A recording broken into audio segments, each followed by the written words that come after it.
Welcome to Inspired to Act.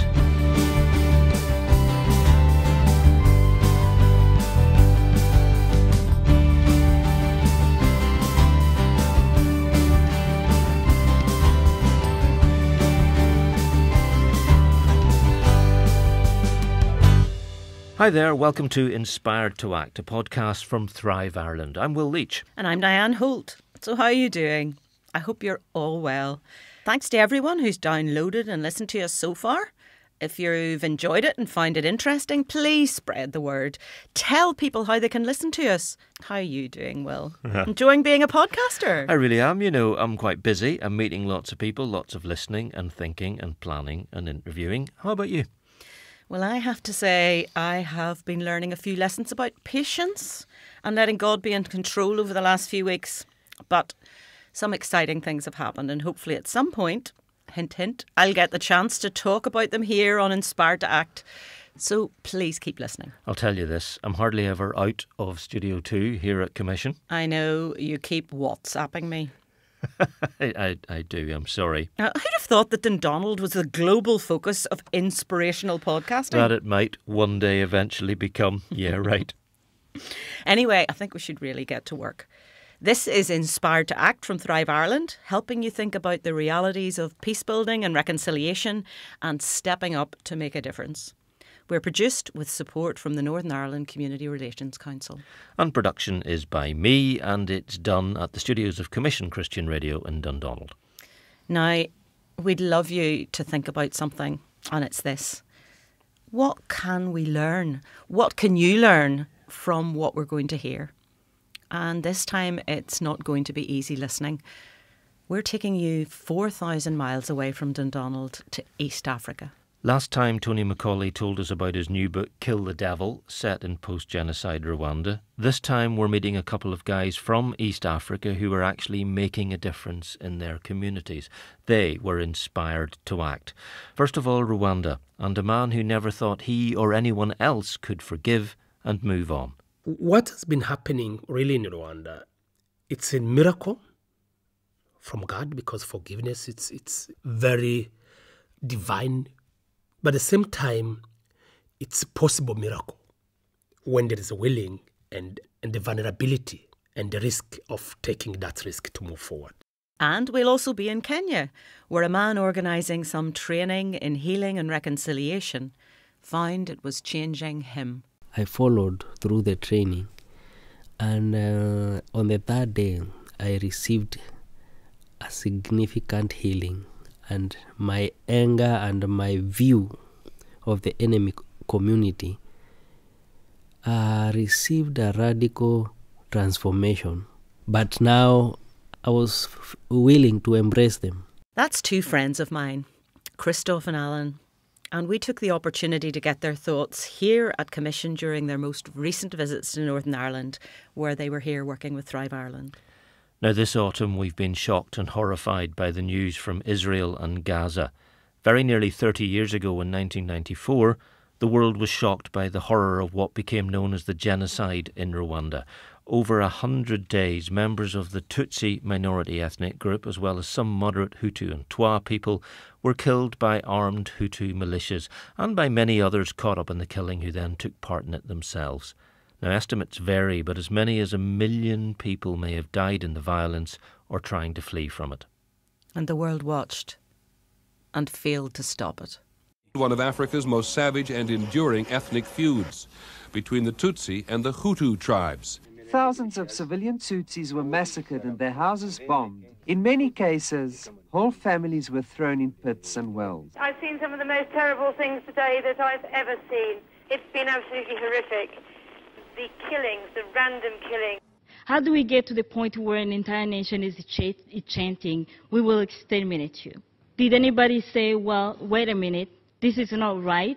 We pay tribute to the 1 million people who were murdered in just 100 days in 1994, and we reflect on our failures as an international community.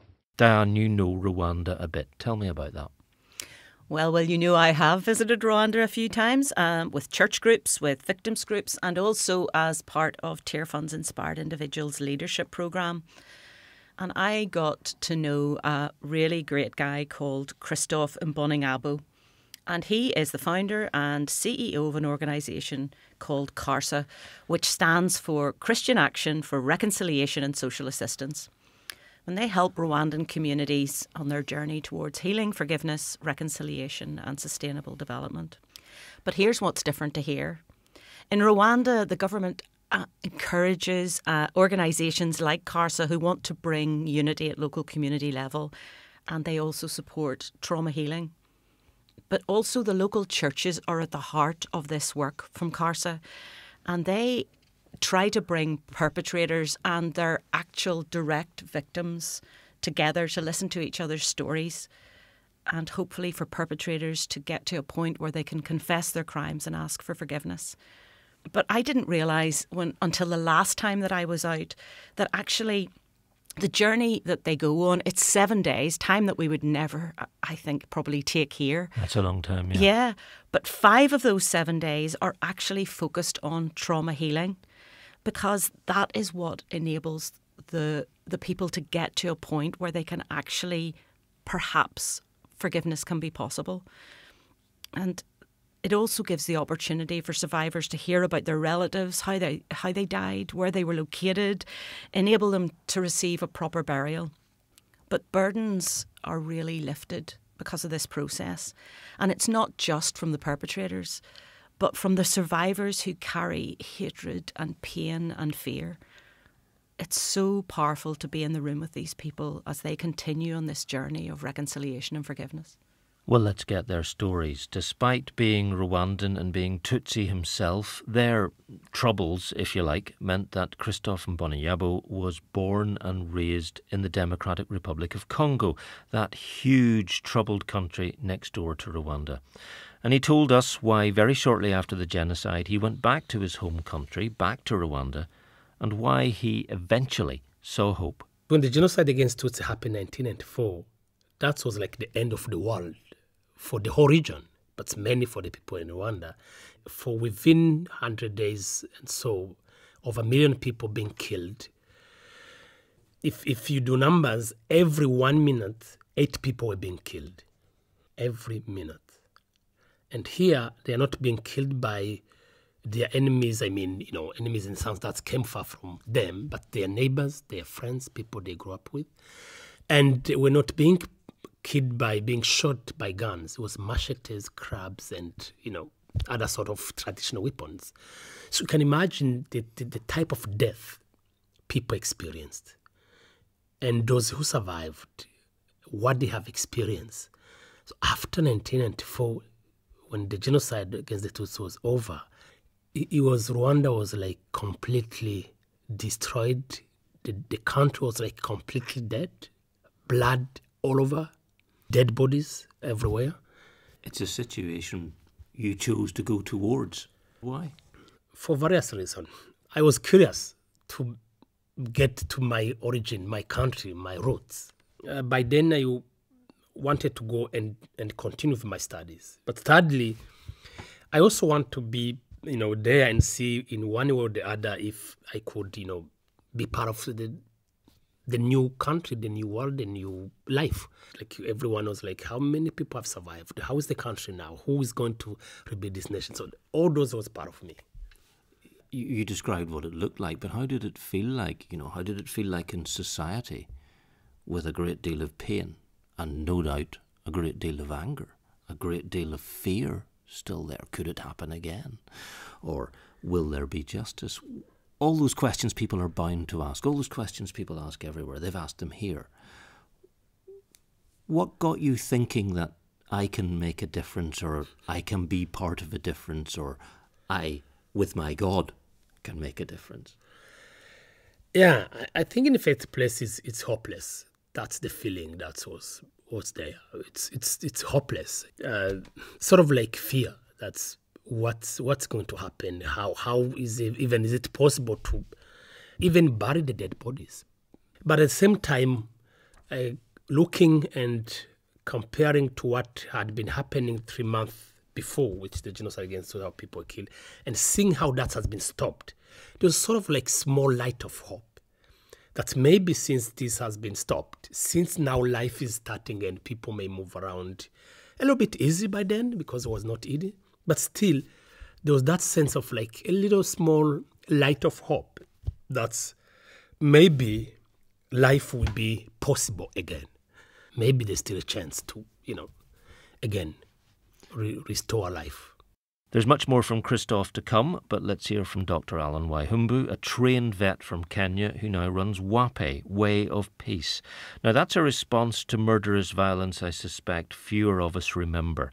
2007, post-election violence in Kenya. That was a contested election, and then the swearing in of a president no one could even be sure it even won, and it quickly became ethnic violence, groups fighting each other, killing each other, fighting with the dominant Kikuyu ethnic group and with the police. The violence in Kenya's Rift Valley region is spreading quite fast. The ethnic violence gripping this country. I have not received any justice. My children and I have many problems because I can't work. I have nothing left. The occupants and some of their neighbors had sought refuge inside from the violent youth. They now lie dead, their bodies still burning. Allan's a Christian and he was brought up in Nakuru, in the beautiful Rift Valley. But he made a frank confession to us. Before their election violence, they looked over at Rwanda and thought to themselves, at least we weren't as bad as them. And then 2007 happened.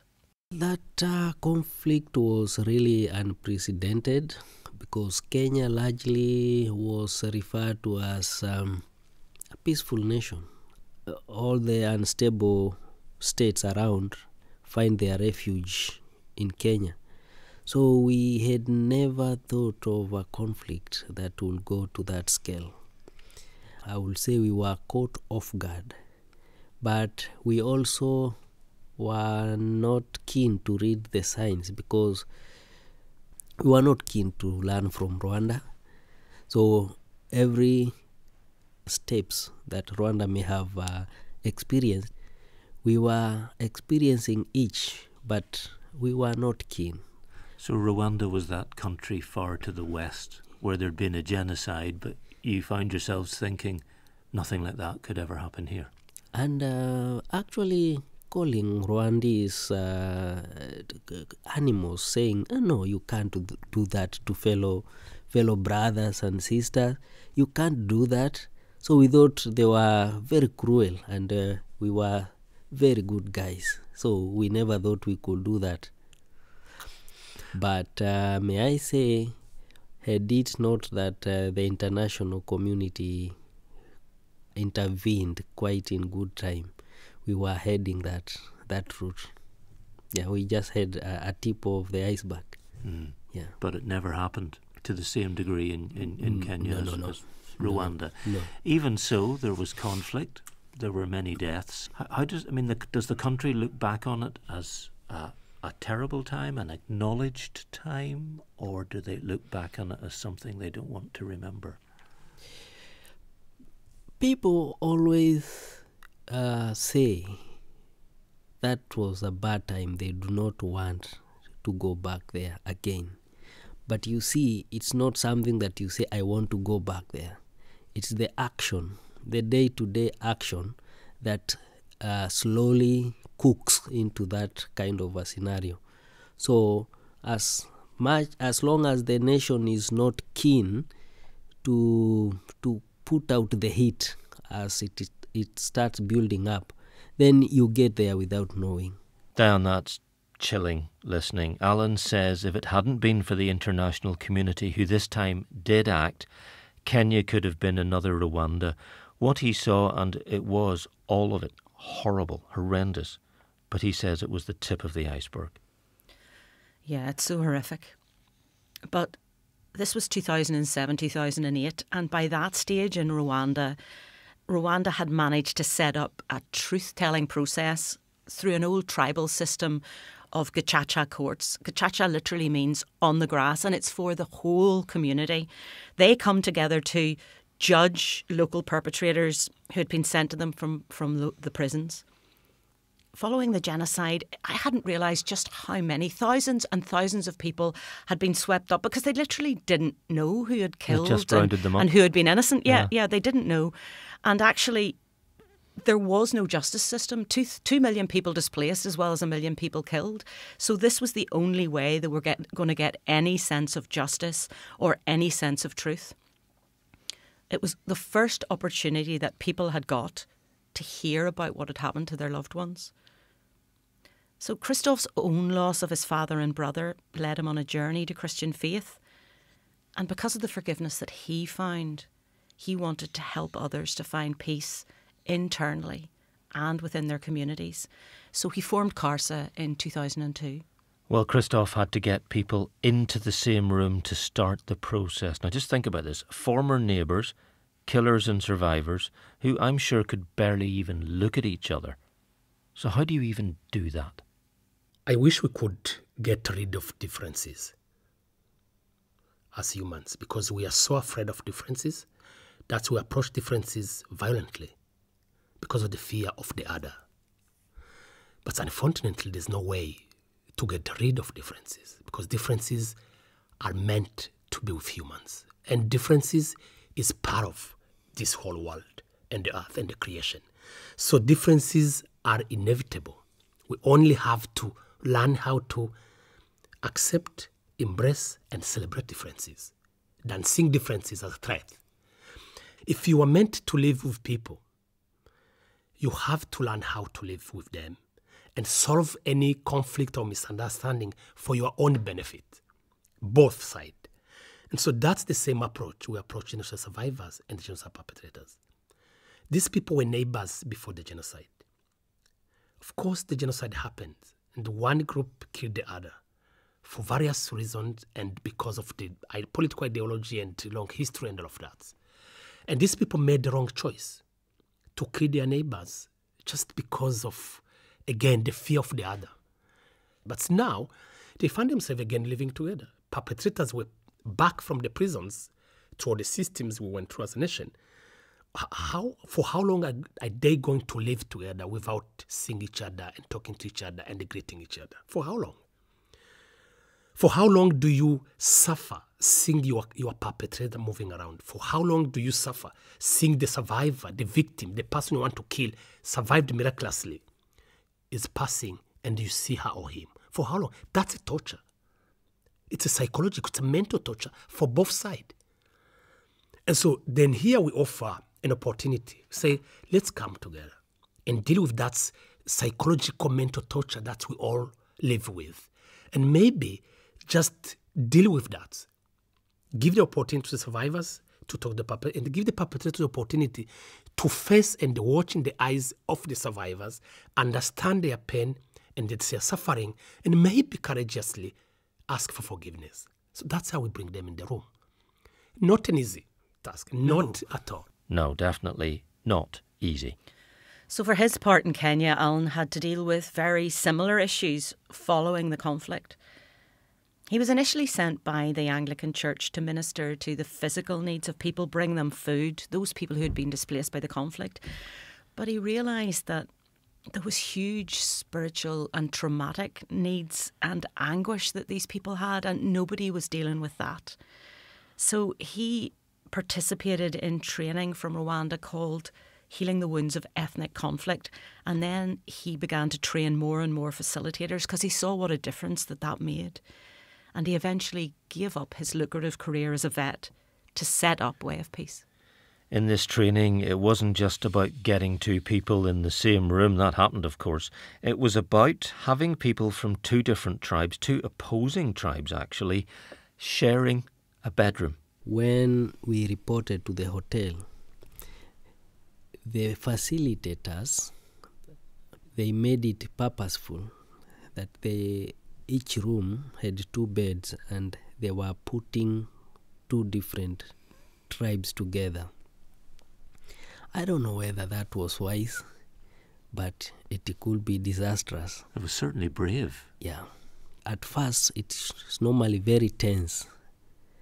And at the end of the training, two people in one room, one said he kept on waking up, looking at the other guy, and he was looking at ways of where can he hit him so that he doesn't just injure but kill.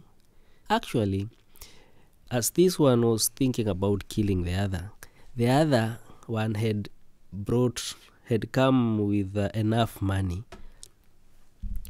to buy a gun, some smuggled gun from northern Uganda and Ethiopia.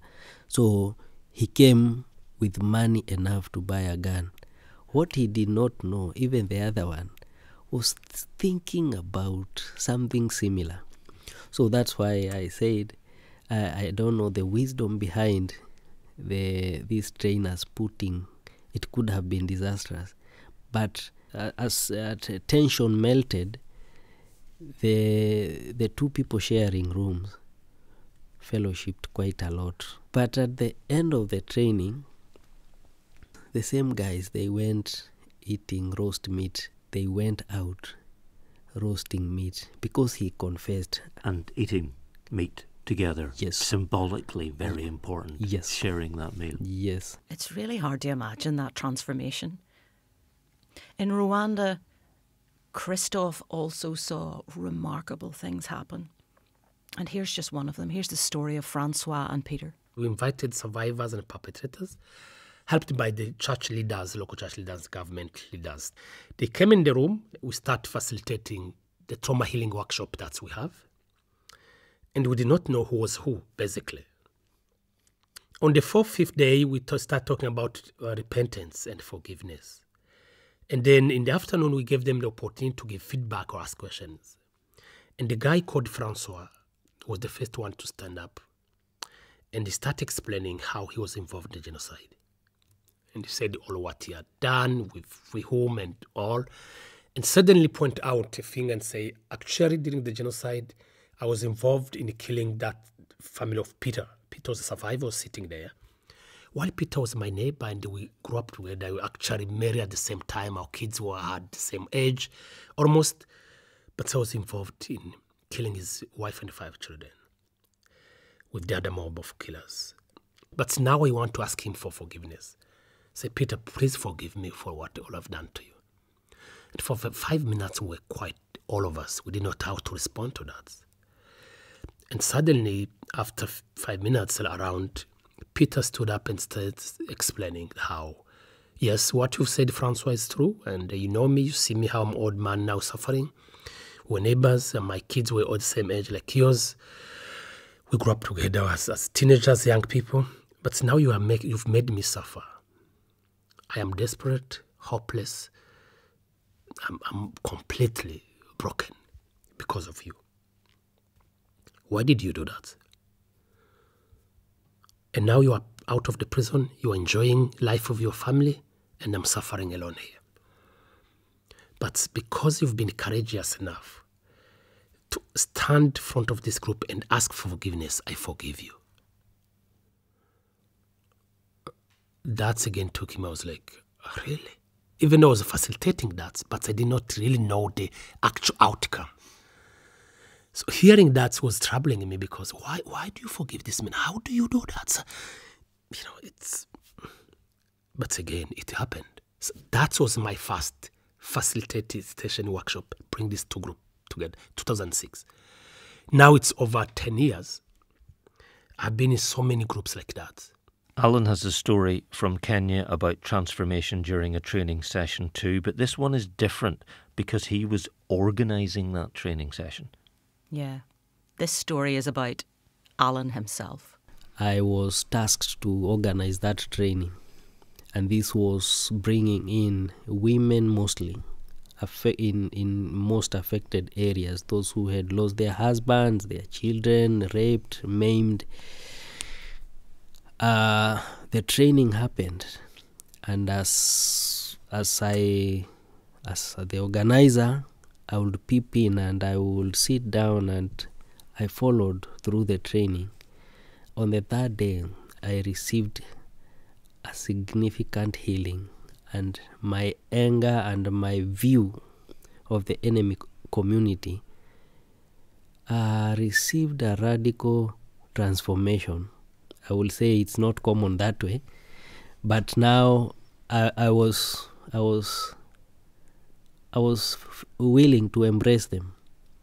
I'm interested in those 2 or 3 days before your moment of healing. Yeah. Because you say you were carrying a great deal of anger. Yeah. And I think a great many people listening to this understand that, because we are talking about our past, where we live. How big a transformation was it for you? Were you expecting it to change you, or did this come? What was the source of it? Was it a God-inspired healing that said, Allan, I need to change you? Explain it to me a little bit. Yeah, definitely I didn't expect. That is the work of the Holy Spirit. Yeah. Really, it's the work of the Holy Spirit.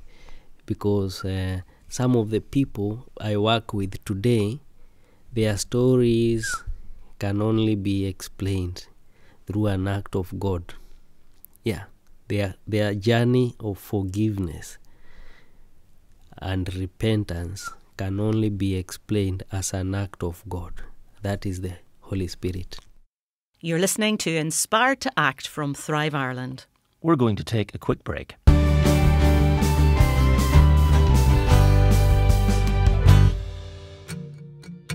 This is Kerry Gregg with news of another podcast, also made here at Commission, called The Commission Files. Presented by me and Will Leitch. We're asking how Christians are playing their part and making a difference in our society. And that means lots of stories and characters in the coming episodes. Have a listen to The Commission Files, available at the same place you found this podcast.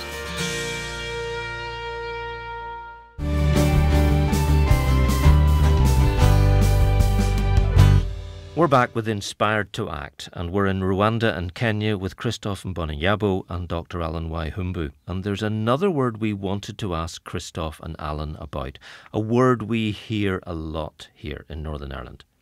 Justice. People talk all the time here about justice. In Rwanda, Christophe gets that. He totally agrees with it, but he has a very interesting take on it. Perhaps that's pretty unexpected for a person who lost his father and brother. You know, justice, it's really a very important pillar in reconciliation or post-conflict, post-violence, post-genocide context. But I think, personally, I believe justice needs to be redefined. The current sort of justice the world has been using, that's, been there for years, has to be redefined, revisited. Not because I'm ignoring its importance, but because the current criminal justice system that's used after any violence has some gap.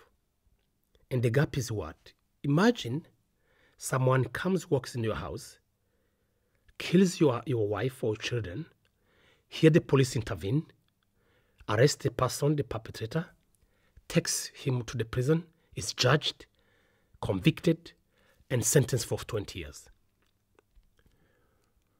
When the judge will come to see you at your house, when the police will be back to see you at your house, what happens to you? Who benefits that justice? You, the perpetrator, or the community? Who does benefit from that? You have so many questions. Who is this guy? Why did he come to my house? You remain with so many unanswered questions, and the judge, the court, the police, no one will come answer those questions. And they say this criminal justice system, it's an indirect revenge that we've been using. And it's not helpful. It's only helpful when this criminal, the perpetrator, is still dangerous to the society. I agree, put him somewhere, but don't leave him there forever. Go and educate the person. Maybe the person will change. Maybe you understand why. And so then, that's what happened in Rwanda. People went in prison, yes, but they were given the opportunity to really come out and speak and share the truth of what they did, how and why, and all of that. And that gave a huge relief to the survivors. Some of them did not know exactly where their beloved ones were killed. And so when these perpetrators were given the opportunity to come forward and then remorsefully confess, explain the truth of what they did, survivors will know what's happened. And they helped a lot, the perpetrators, even to identify where some of the dead bodies were buried so that we could bury them, with dignity. So all that contributed to this, today Rwanda. I imagine what will Rwanda look today if all the genocide perpetrators will all be behind the bar for the rest of their lives. We will not be talking about reconciliation, forgiveness.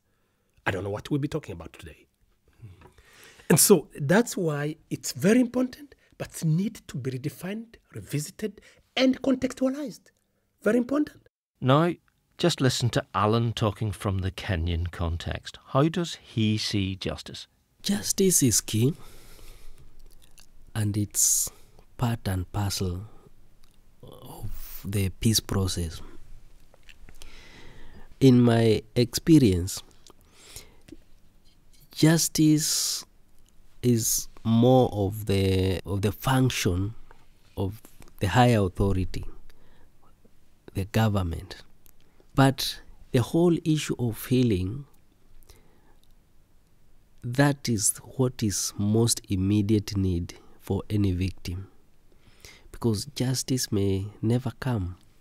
So if justice never come, a victim doesn't need to lose twice.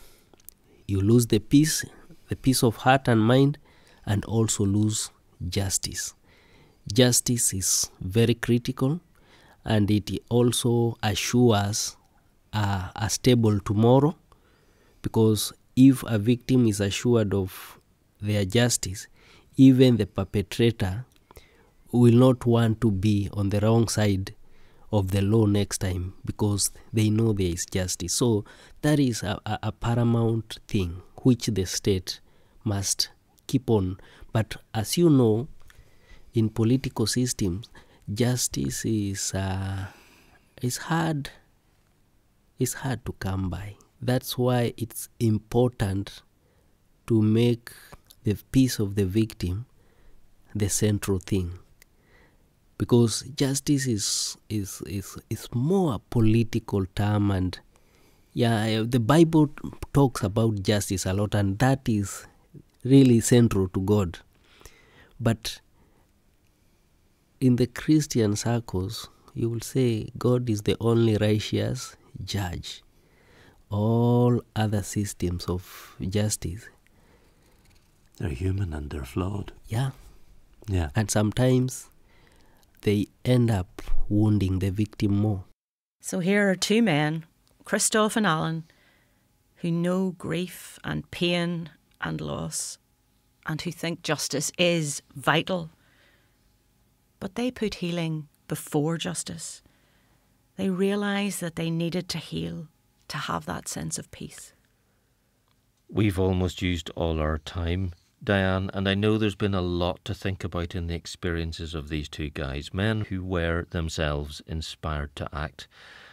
But they've been here, they know you, they know Northern Ireland pretty well, and they do have thoughts about us and our legacy situation. They do. Let's give the last word to Christophe.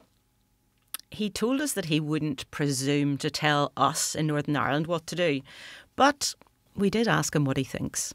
And he started by giving us 3 questions about the 25 years since the Good Friday Agreement and what he calls the post-conflict mess. The first question is, for how long are you going to keep the elephant in the room untouched? Because there's an elephant in the room. But secondly, 25 years of a peace agreement, which, no government today. People cannot agree to have a government. Obviously less violence, but conflict still there. What's the legacy for the young generation? Number 3, who else will come to solve your problem? Who are you expecting to come solve? Who cares? the first place. And I think by asking those questions and other questions, it's very critical and very important for people to cross the lines. Because you cannot be afraid to deal with the post-violence messes while people are courageous to kill each other and destroy homes and bombs and all of that. How people are courageous to do that and they are afraid to go clean the messes. The same hands that were involved, the same mind and brain that was involved in that need to be involved now back and accept clean the messes. And the messes is what? Is taking the risk of engaging in difficult conversation, and conversation that's not meant to meet your accusation, but conversation that's meant to say, how do we move forward? You've asked who else are we going to wait for to come and make a difference here? Who else is going to do it? And I think that's the nub of what you've been saying to me as we've been talking, because you talked about how you were inspired to do something, to act, to make a difference. So what do I do? What does anyone listening do that says to them, actually, I can't wait for someone else to make a difference in my society? It has to start with me. It's all the choice and say, I'm always in a position of loss. I'm already losing nothing. Why? Because I've already lost enough. You cannot wait other people. It's you and you, whoever you are in your position. And then by grace and by chance, if the you becomes more, then it becomes easy. And maybe there are people there waiting. Just need someone who comes. There are people sitting, planning to do evil. And they're not afraid to do so. Why we people think doing good? Why are we afraid to try that? Why? These other people are investing money to do evil. They create bombs, they create guns, they go out, and they plan all over the world to do that. And they're not afraid. But we people who want to do good, we're always reluctant to do so. Why? Try. If it doesn't work, but at least the motivation was good. That's the way I see it. Well, we've been listening to Christophe Mbonyingabo of CARSA Ministries in Rwanda and Dr. Allan Waihumbu of Way of Peace in Kenya. Diane, all the way through those interviews, listening back to them now, I kept remembering what Christophe and Allan have been through. The violence, the murder of family and friends, the fear, the anger, the determination to find hope and to make a difference. And they're now leading 2 Christian reconciliation organisations that do just that. Yeah, this is more than stepping outside your comfort zone. It's about a faith that believes that God will be with you and help you if you let him. Even when you have no idea what will happen, even if you don't personally have the faith to believe that forgiveness is possible. But God steps in and enables it here. You have to make yourself vulnerable, though, for it to happen. In our next Inspired to Act, we're back at home with victims groups and more stories of loss and healing, but this time from Northern Ireland. Recorded around the 30th anniversary of the death of his wife Sharon in the Shankill fish shop bomb, Alan McBride, now working with the Wave Trauma Centre, tells us how he's inspired to act and how his faith plays a part. And Kenny Donaldson of the victims group SEF, the South East Fermanagh Foundation, explains their work and how he came to faith whilst working with victims. That's it for this edition. Inspired to Act is a podcast from Thrive Ireland. You can read more about us at thriveIreland.org or on our Facebook page. Just search for Thrive Ireland. We're produced with support from the Northern Ireland Community Relations Council and we're recorded at the Commission Broadcast Centre in Dundonald. And you can check Commission out at commissionradio.org. And we'll see you next time. Bye. Bye.